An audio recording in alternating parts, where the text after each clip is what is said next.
language access was needed throughout the entire healthcare system. And I do not see myself doing anything other than dealing with interpretation service. I really did not want to be a sign language interpreter at first. Maybe even you've had some notable failures. Is this question for me? The deaf and hard of hearing person was not able to understand the interpreter correctly. You're not doing the right thing for all of our deaf patients. I've even had to fire interns just from the lack of skill and ability. And sometimes we have to rely on the interpreter. Interpreting doesn't solve everything. Hey, the services that we're providing to this person are not the ones that they need. Don't assume that just because someone's been there for 20 years that they're going to always do the right thing. How do you ensure effective and meaningful patient-provider interactions? I am up for AI.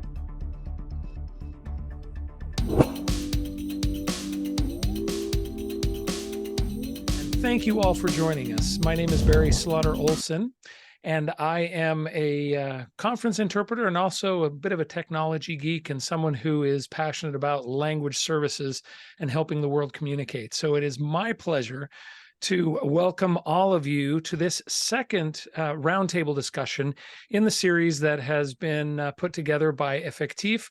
We're very grateful to them for supporting and sponsoring this different series of roundtable discussions. Today, we're going to be talking about providing language access to patients with unique communication needs. And we have some specialists with us today that I am going to introduce now. However, we do want to recognize that Jomana de Santiago could not join us as had originally been scheduled. And we are going to miss her, but we are very grateful to know that we have Mr. Sean Norris with us, and he is joining us very last minute. I'll let him introduce himself shortly. Also with us is Becky Ruckno from Geisinger Health in Pennsylvania, and the amazing interpreter organizer extraordinaire, Catherine Adames from Effectif. And if I may just also quickly mention, as you will note, we have Kim, our ASL interpreter, with us today as we are interpreting this entire discussion into ASL as well. And we're very happy to have her with us. So having said that, I think the poll is still open. So if you haven't had a chance to participate in that, we'll let you do that. And in just a minute or two, we will then take a look at the results of those polls once that's closed. But let's go ahead and kick things off. And I'd like to get a quick introduction from both Becky and from Sean and Catherine. So my question for Sean and Becky is, could you give us a quick introduction of how you started in language access, and how did your programs, right, at the different health systems or hospitals where you work, how did they start as well? So Becky, why don't you kick us off? Thank you so much. It's a pleasure to be with everyone today. So my journey in this whole thing called language and literacy started in 2009. My background is I was a trauma social worker, then I got into operations at the hospital at Geisinger. And in 2009, the Department of the Deaf and Hard of Hearing came knocking at our emergency room door and said, "You're not doing the right thing for all of our deaf patients." And the CAO at the time said, "Hey, Becky, why don't you go down and take care of this?" And that truly is how I started in this whole program. We had ASL interpreters in flex positions for quite a few years. We had a vendor that provided over the phone interpreting, but we didn't have video interpreting. And that really, in 2009, we started the whole journey with, this new thing with video. And if those of you are around way back when, there was Deaf Talk, Deaf Link, but we wanted something that really encompassed not only for our deaf patients, but also for our LEP patients. And then we started throwing in some literacy needs, because we all know that literacy is important for all of our patients in healthcare. So that's really how we got started. And we're now, Geisinger's a 7-hospital system across the state of Pennsylvania, and we have about 25,000 employees. Oh, great. Sean, go ahead. Yeah, I started in sign language interpreting as a little baby. Both my parents are deaf, so immediately I was given a certification and a BMW to start interpreting for all the deaf people in the area. It's just one of those jokes we have within our community.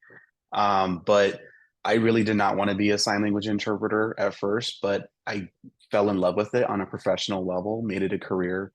About 2018, I was the first staff interpreter for a hospital named Flagler Hospital. And that hospital has been around for a couple hundred years, and they never had any staff interpreters before my time, which is interesting because we're also home in St. Augustine, Florida, to the Florida School for the Deaf and Blind.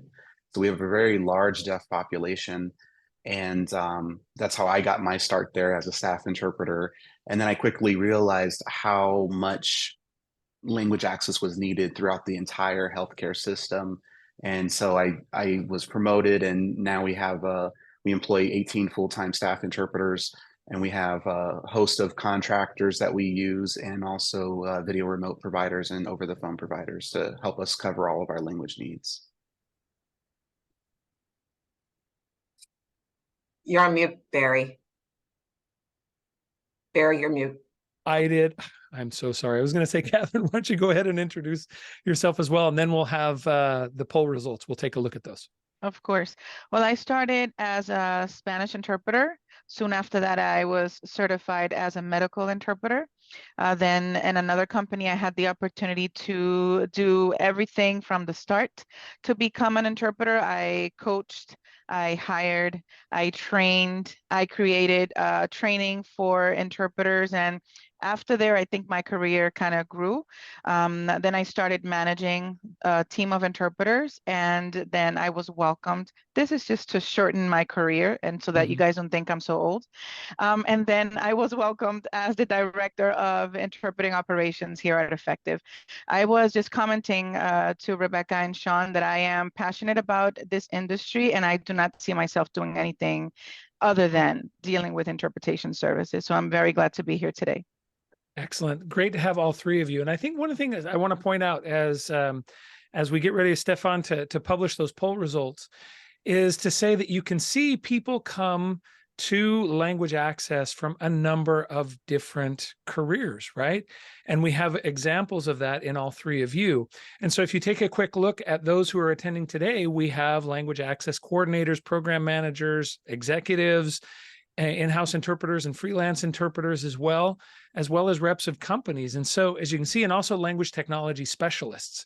And so it really is, we see this as a language access ecosystem, and people come into it with all sorts of background and from different professions. So thank you all for joining us today, and let's move on. Let's dive right in now to this whole issue of providing access to patients with unique communication needs. As I frame this, I think, the first thing I would say is that if you look at every communicative event, it's unique, right? And so when we say unique, I think what we actually mean for the purposes of today's discussion is when we have those communicative events where there are a lot of factors that need to be taken into account and that can add complication and sometimes difficulty to find the right language resource to be able to provide the service and the access that that person needs, right? And so first question is, how do you ensure effective and meaningful patient-provider interactions, right? What is the basis for being able to do that? I'll throw that to Sean and to Becky, whoever wants to take that first.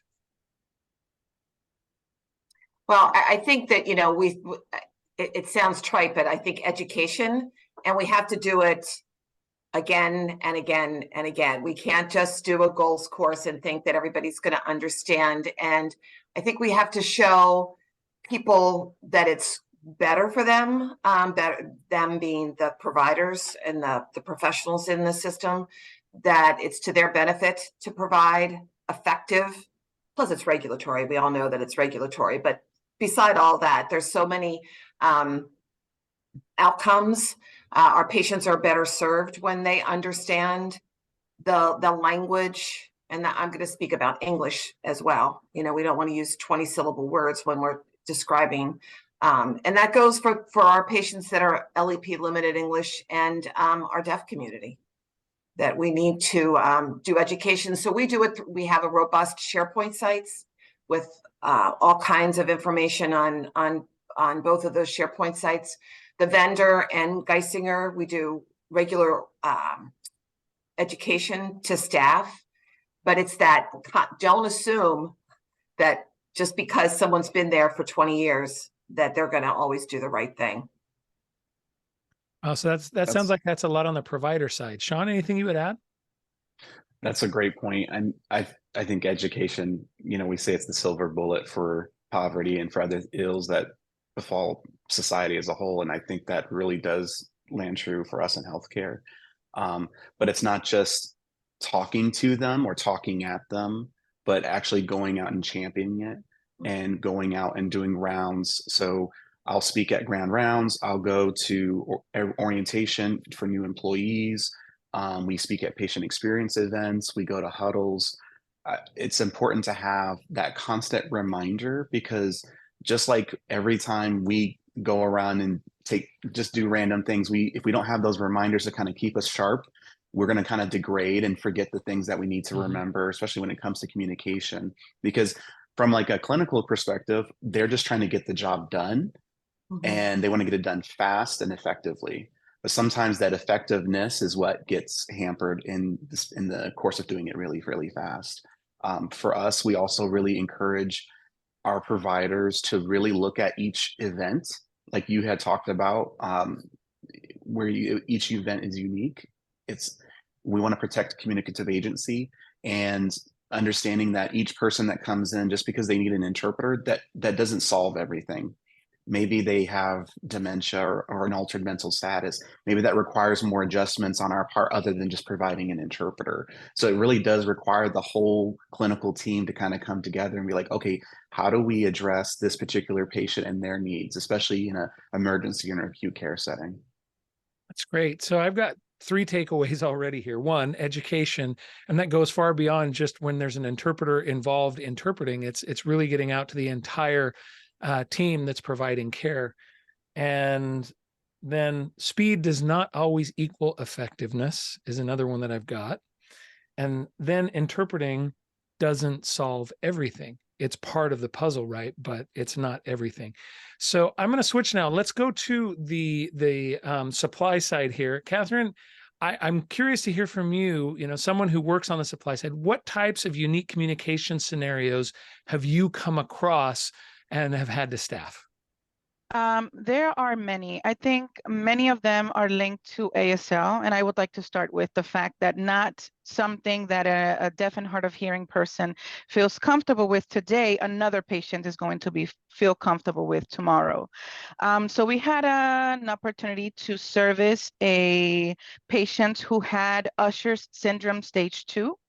This syndrome characterizes by a severe hearing loss, and also that comes with birth, and also vision impairment. So we get a request for an ASL on site, and so we staff and we service.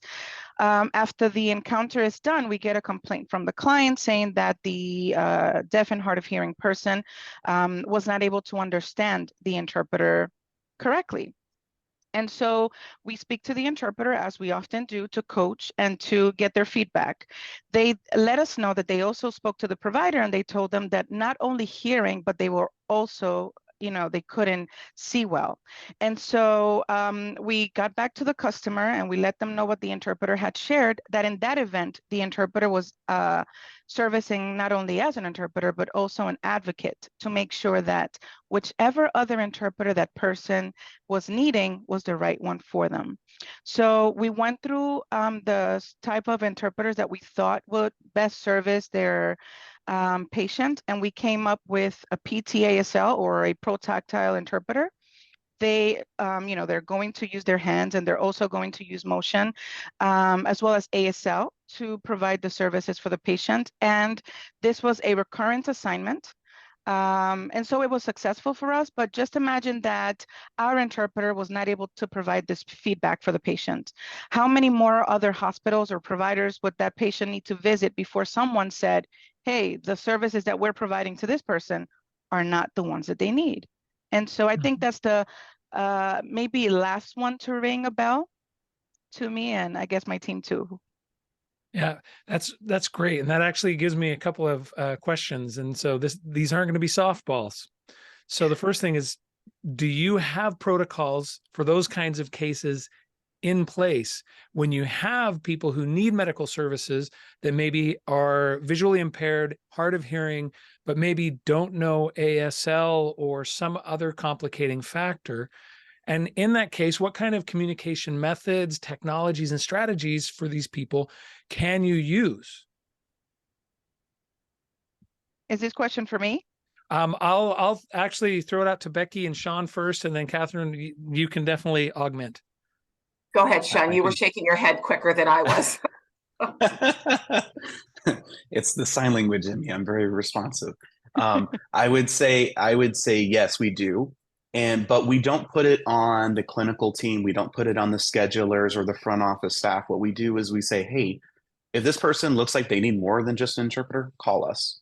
So we put the onus on us in our department. Just call us. We don't expect you to be an expert in every single thing. Call us. We'll come assess it. So even if it's a language I don't personally speak, I'm still going to come and assess the situation and say, okay, this person is going to need maybe some materials in Braille. Let's go try to get some of that together. Maybe this person is extremely hard of hearing and has no sign language use. So we're going to provide them something like called the pocket talker that amplifies the sound.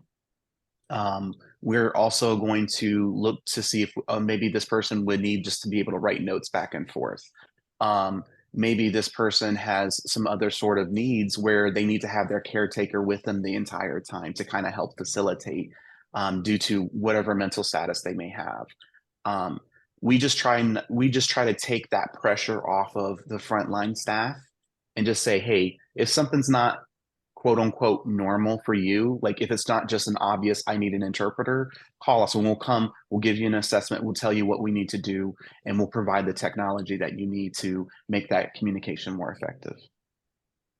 I think that speaks to the also who needs an on-site interpreter versus who could use a vendor, right? So when we first introduced video to our ASL community, they were freaked out.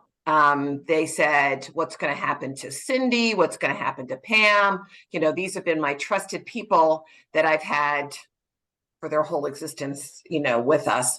So we actually did town hall meetings for our deaf communities in our different regions and brought the video, brought our ASL interpreters and said, you know, this is okay, but some of it is visual because the screens are small. So we only have, I have 8 ASL interpreters that, and I have an agency that provides it. So we can't all be at the same place. So we have to decide if we're having a, maybe it's just a shot or a brief visit. And we all know that isn't always the case. Brief is a luxury word, but we might assign, hey, this person could use, the vendor today, but we really need this on site because it's more complicated. So, one of the other things that I know that I'm sure Sean does as well, we have to assess low registry. And I think when we're in the room with a patient, we can assess that, hey, they're not really comprehending Dr. Smith. Can we change maybe the words and how we're describing that to the patient? We had a patient recently that was in the hospital for several months, a woman who was in her mid-60s, who had gone to the school for the deaf, graduated from the school for the deaf here in Pennsylvania, and then went to live with family and was language deprived for the next 40 some years. And she had a very, the video wouldn't work for her because we needed, the on-site interpreters to really understand She was admitted because she was abused by her family and was in the hospital for, I'm going to say, several months, much to our disappointment, because it was very hard to place her in a assisted living where she would get the same needs that that she really required to be successful in her life. But she blossomed. It was really fun to watch her just kind of explode. You know, we got her to a reunion with her old friends from the School of the Deaf, but that was truly a case of being language deprived, where a CDI also could help with the situation. Excellent. Catherine, what would you add? I think providers need to ask their language service providers if they have interpreters for very special or complex situations. I think, and I would need to go back to what Rebecca and Sean said, education. Our job as LSPs is always to educate. Sometimes on our discovery calls, we have to mention these very rare or special interpreters that we do have, and let the clients know that they can always come back to us when they have doubts. If you have a patient with such characteristics, or you think, like Rebecca was saying, that they're not understanding the doctor well, or just whatever you see in them that you understand is making it difficult for them to communicate, you can bring to us and we can maybe find a solution for you. There is not only interpreting, there is not only on-site interpreting, there's not only virtual interpreting, there's also technology that we're able to incorporate to make your jobs easier. That's our job, to accommodate your patients, to accommodate your job as well. Great. Catherine, you make me think of I'm sorry, Barry, but no, go right ahead, Becky. We're rolling here. You're making me think sometimes when patients hit our emergency department and we have no idea what language they're speaking. We try to use the visual cues. We try to bring the vendor, the video device in the room. And sometimes we have to rely on the interpreter to say, we think they look like they might be from Africa. Let's try. Well, people from that region might French. So should we start with French? And I think that's what we have to partner with our language professionals to really narrow down that scope. And sometimes we get close and sometimes we don't. Yes. Yeah. Yes. Those are those challenging situations, right, that you face on a fairly regular basis. So as we wrap up this first round of questions, I just wanted to point out one, I think, couple of takeaways here. Sean's noticed that we put the onus on us to help the providers and to help the healthcare team be able to do what they need to do, not make them feel like they have to be the experts. I think that's an important thing. The town halls that you had for the deaf community when you were introducing VRI, I think are fabulous, because there is a lot of fear when things are going to change. And so what a great way to address that. And finally, I think it's clear that tech can actually expand access to language and having the language services that you need, which may not always be an interpreter, right? Because as you expand access, there may be a way to address it without having an interpreter, whether on VRI or in the room. Maybe there's some other way that it can be addressed. And so I think those are key things to keep in mind from this first round. So we'll close that one out and we're going to go on to round two. And so I don't know if the questions get harder with each round, but let's see what you think. So I'm sure that you've all encountered challenges, right? I'd like to know what kind of challenges you've run into in your language access program that maybe you still haven't solved. And could you share some cases from your experience? And here's the hard question. Maybe even you've had some notable failures that you still haven't been able to figure out how to address. So, Sean, why don't you go ahead? It's like, which failure do I want to talk about first?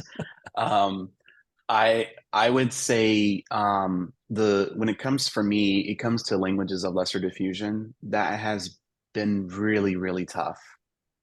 Just this past week, I've had a labor and delivery come in from an Eastern European country from a language that's not really used a lot here. And it was very difficult to find an interpreter across several national providers just to get some access for them, because we didn't want to discharge them, because there's very specific instructions that you want to give somebody when they're about to come to full term, things to look out for. So That was definitely a challenge for us. That's something that we're still trying to figure out. How can we mitigate that risk, but still provide an excellent service?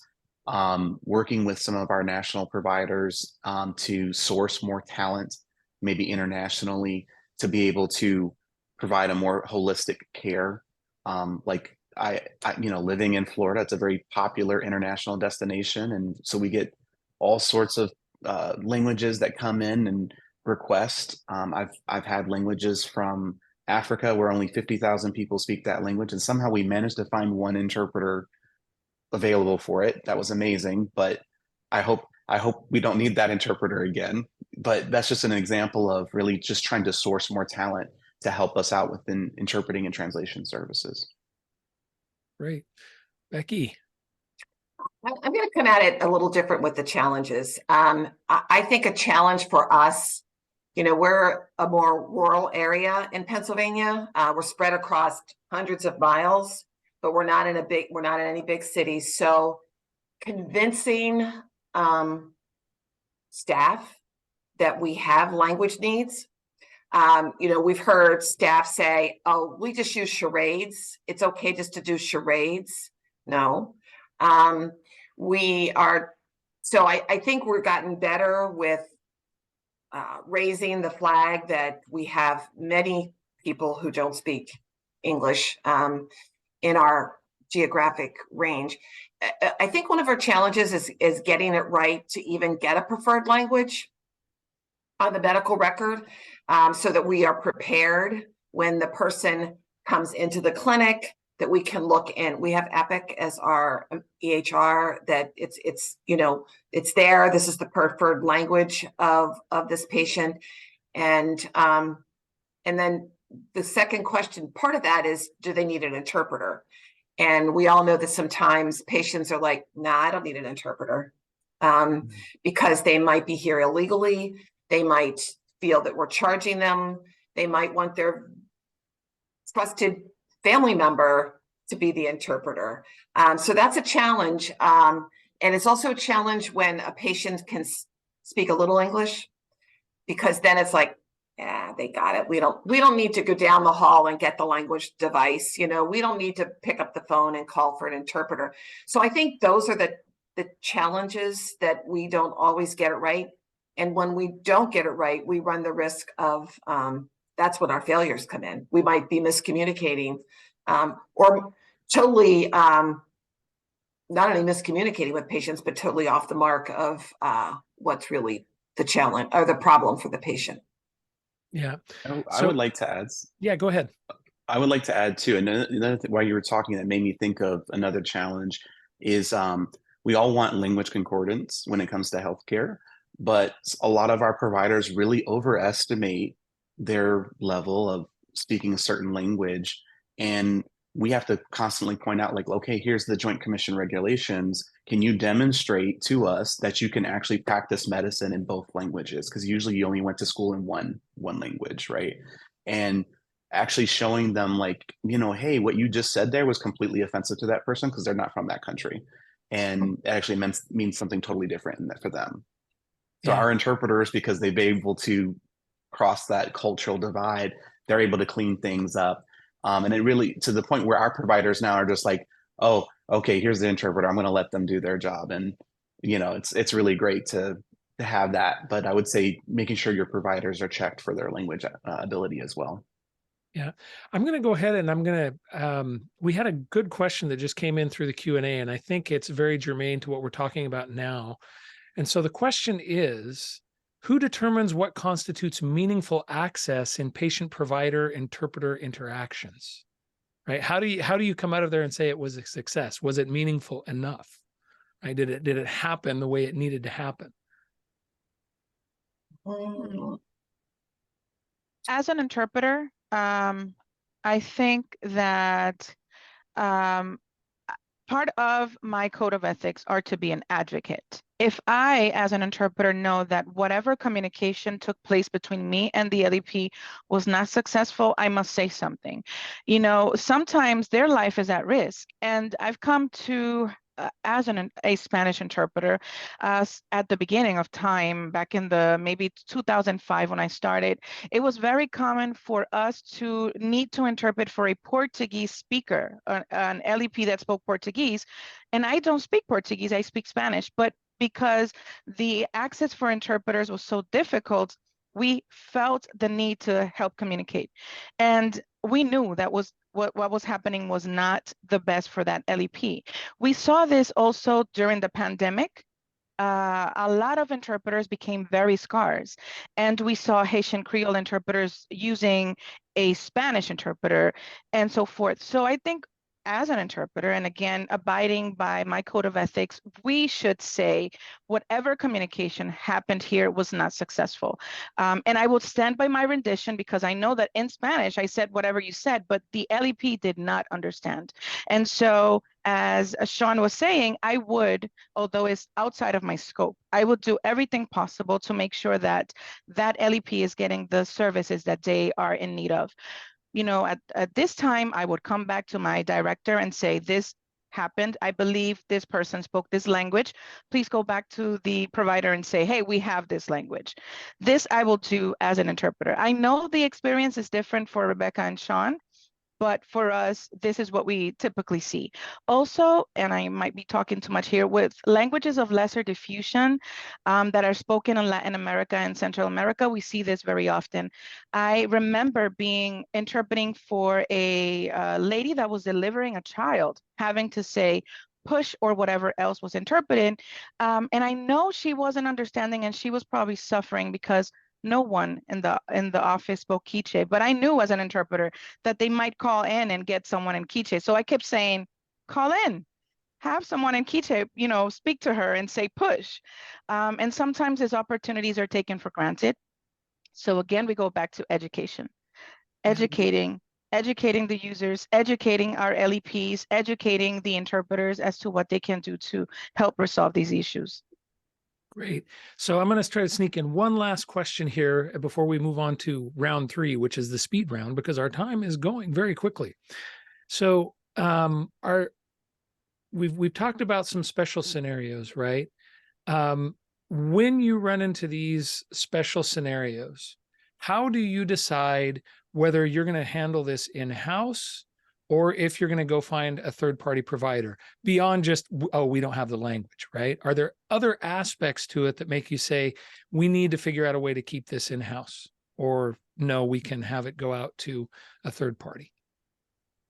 I don't have much in-house. I could tell you that that's my goal. There's our situation here, that I have one in-house dedicated Spanish interpreter in one of our hospitals. Now we have several staff that are in a dual role. You know, they function as a front desk, but they're also qualified interpreters. So almost everything we do is us or vendors. We don't go outside. So if that's what you mean, Barry, of when do we outsource? Is that you know the question? Yeah, about that's what I was referring to as outsourcing. So in your model, it really is almost much of the lion's share is outsourced.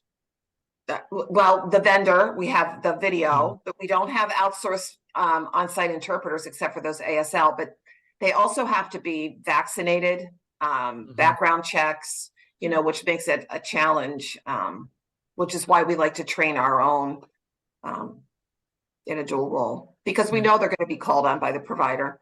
You know, hey, Maria, don't you speak Spanish, and pull them in, and we know that they might not qualify. And to Sean's point earlier, you know, are they really check for fluency, because they might not understand all the medical terms. They might have conversational language, but not the medical terms. Yeah. And so I guess that speaks to the whole opportunity that you have with dual role people within the organization to try and expand that access. What's it like at UF Health, Sean? So we have a very robust program. So we do have a lot of staff interpreters, and we do have a lot of contractors and video and remote services. So what we do is we triage. So acute care patients are going to get our staff interpreters. Patients with altered mental status or special cases such as behavioral health, they're going to get our interpreters. The patient that's coming into our hub or our fast track unit in the ER with sniffles, okay, they can use the video remote interpreting device, or they can use a contractor that we may have already had scheduled there for another procedure. We just like, hey, would you mind heading over to the ER and interpreting discharge for this patient really quick? That we try to assess things where our staff handle the most serious cases, because those are the ones that we've invested the most time and money into training, making sure that they're qualified. Also because we're able to actually make sure that there's more quality assurance with them. Then we go to contractor and video. But the contractor and video is just really based on the situation. If the patient's going for a procedure, behavioral health, or if it's a minor, we're using in-person interpreters for those, because too many things have gone wrong. And when you're relying on Wi-Fi signals, that can be kind of iffy. But in general, our video remote interpreting stuff has been wonderful to help us supplement like our primary care, our last minute walk-ins at imaging, things like that. Oh, great. All right, so let's move on to our speed round. And just to all of you who are in attendance, thank you so much again for being with us and for listening. And now's the time. If you can get your questions into the Q&A, we are going to, after we finish this speed round, try to address as many of those questions that you have provided as we can. So here we go, speed round. If you could only share one thing with a healthcare system that is looking to ensure language access in complex scenarios, what would it be?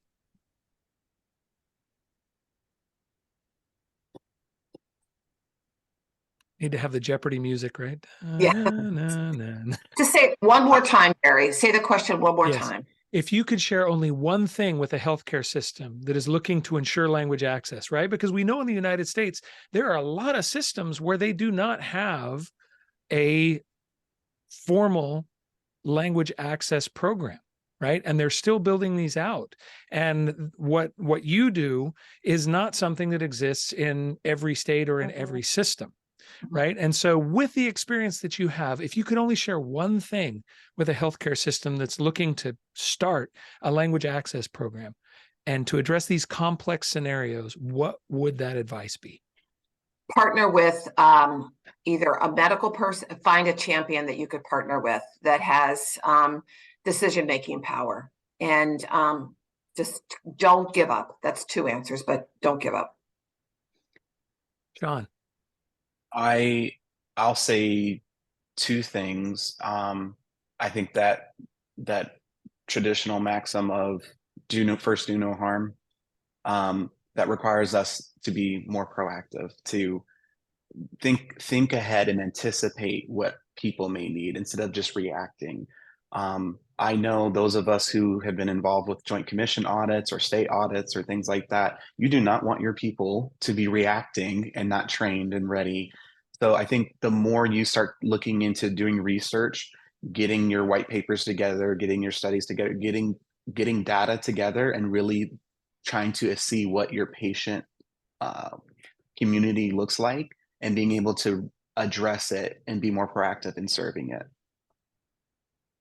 Catherine. And then, yes, I would definitely talk about ADA. I think we all have to start with ADA. Why is it important and why we must have it? And then as someone on the supply side, as you would say, Barry, I would offer staff training. We would do everything possible to make sure that your staff is ready for rare cases. What should they do? Who should they contact? What type of or what process within the language access plan do they need to follow to make sure that effective communication takes place? All right, excellent. So next question, post-pandemic, what has been the most difficult use case for interpreting in your program that you have struggled with staffing? Well, since I really don't have to worry about staffing, but I can tell you that post-pandemic, I see that we had some COVID blessings. And one of our COVID blessing was that our Spanish-speaking community in the one of our areas of the state, we were really seeing that we were underserving them. And I think it just shined the big old spotlight that we weren't doing the right thing.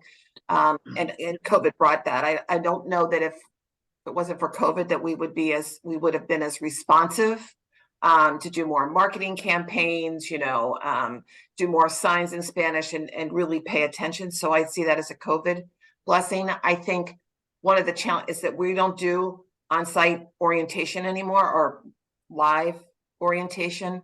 Everything is so darn remote. And I think we've lost something in that, that we're not that, I'm old enough to remember when we went in the parking lot and put out fires with real extinguishers. So, I think that we've lost that connection, with COVID, and I don't think we've gotten back to that in-person kind of hands-on since COVID. And the mask, I think the other thing with wearing masks all the time really also helped us realize that we needed captioning services for our hard of hearing. And so we've gotten we've expanded our captioning service for our hard of hearing patients. Fascinating. Let's go Catherine and then Sean. Okay, well, this is not a secret for anyone. I think ASL on site, we hear this every day. There's a high demand right now. And when I go to the census, it states that about I think it's more than this population, but last one said 500,000 people in the US are deaf and hard of hearing and are in need of way more than that. I know, Sean. But the ratio based on this number is 50-1. So, we're getting requests every day, and not only for one interpreter, is for various interpreters.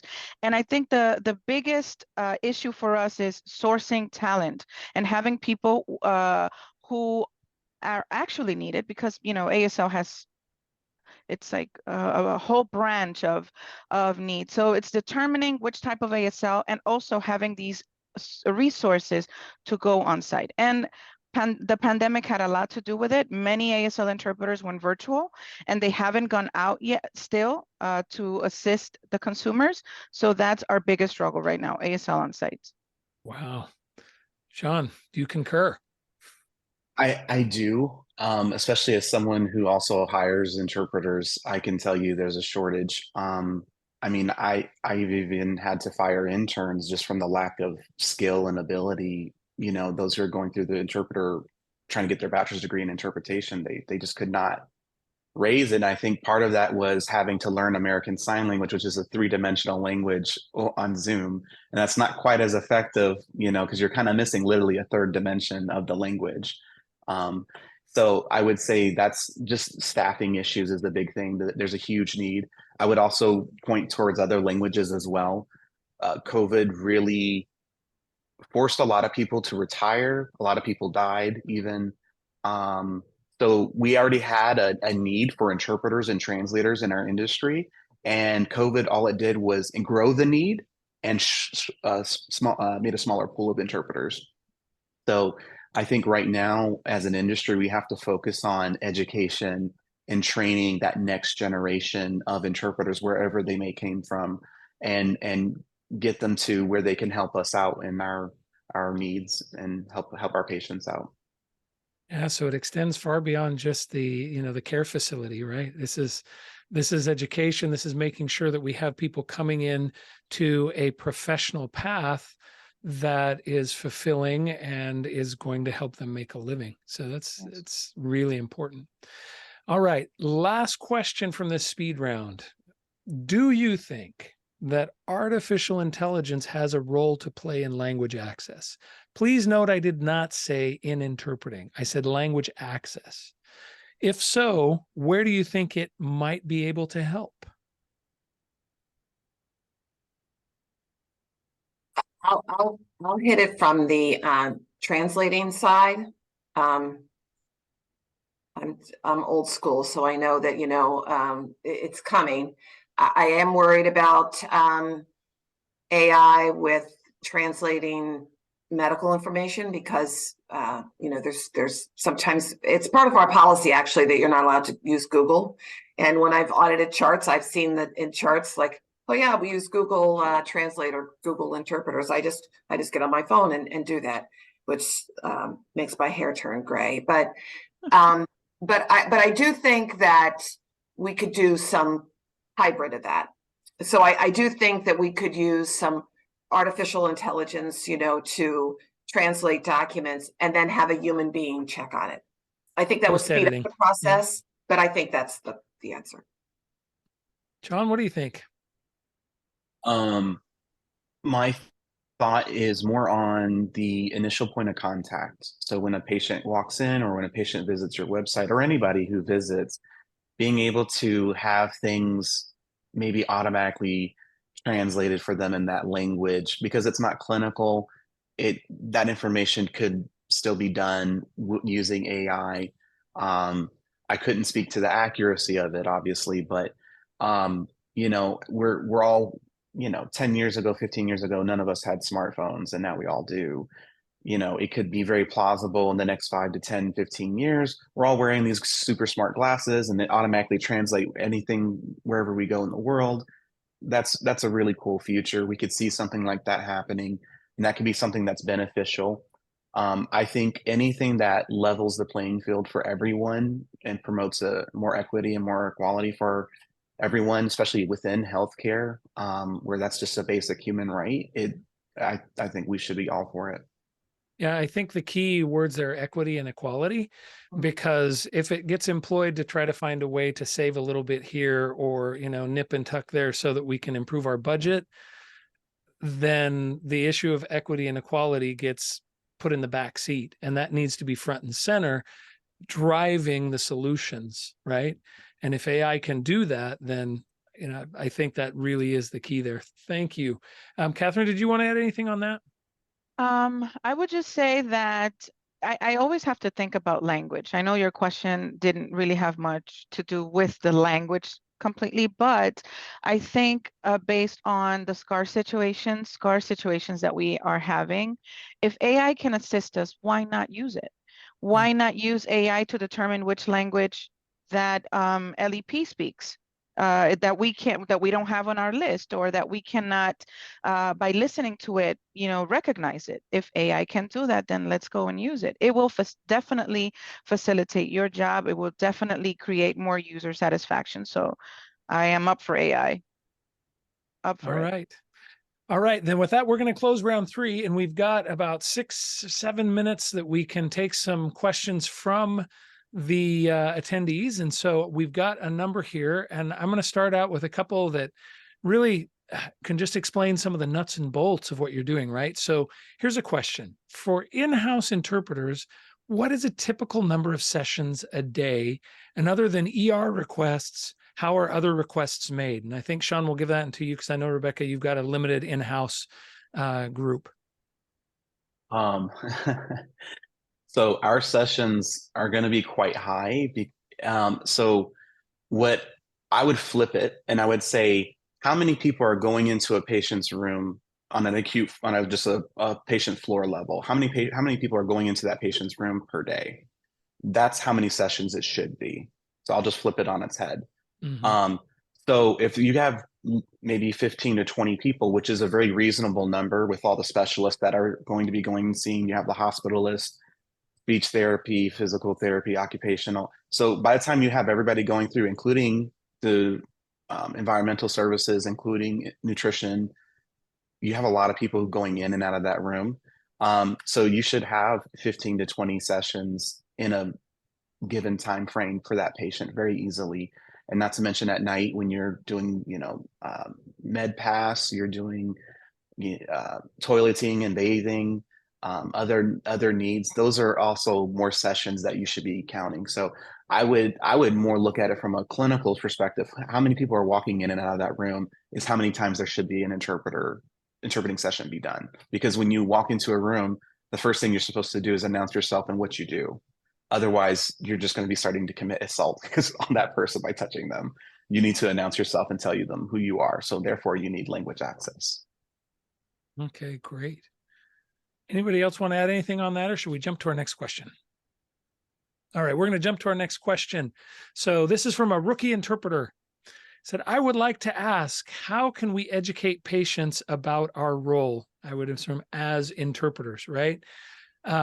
So you've got some rookies that have just come in. You're going to put them to work, right? They've got that language access. They've received training. What advice would you give them? you have the code of ethics, and I would always say this. Part of our code of ethics say that we have to educate the participant. Being the person who doesn't speak English, we can always say things like, I am your interpreter, and we have to let the other party know what we're doing. And this is how we're going to take this conversation. You're going to say something, and then the interpreter will interpret, and so forth. This is how we educate. If there is something in the conversation that you think is not allowing you to interpret, then you must communicate so that the English speaker or the provider or whomever is needing also the interpretation is able to assist you so that the non-English speaker understands how, communication needs to take place. Whatever you need to do to facilitate your encounter, go ahead and do it, making sure that you are informing both parties of what you need to do. I think it builds up this feeling of trust. When the interpreter's in the room, I can just a young woman had never revealed to anybody that she had been sexually assaulted as a young woman, and it wasn't until my on-site interpreter was able to be there with her that she trusted somebody. I don't know that would have happened, with a device.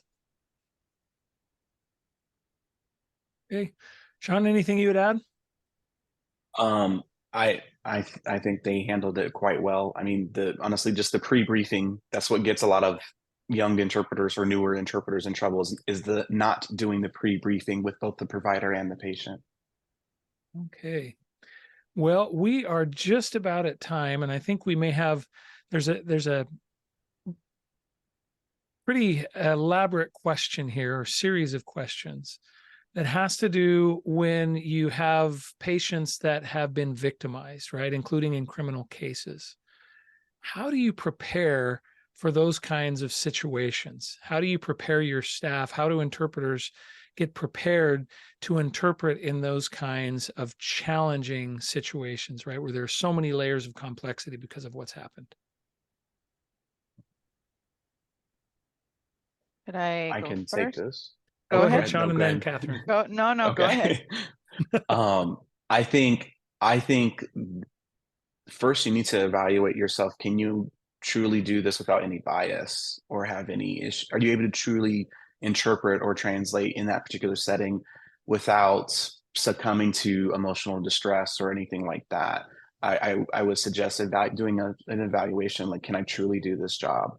And then on top of that, I think the fact that you're asking, how do you prepare? I think that's the key, is actually prepare, like start studying, looking things up, making sure you're familiar with the intricacies of your particular case. You said it was criminal.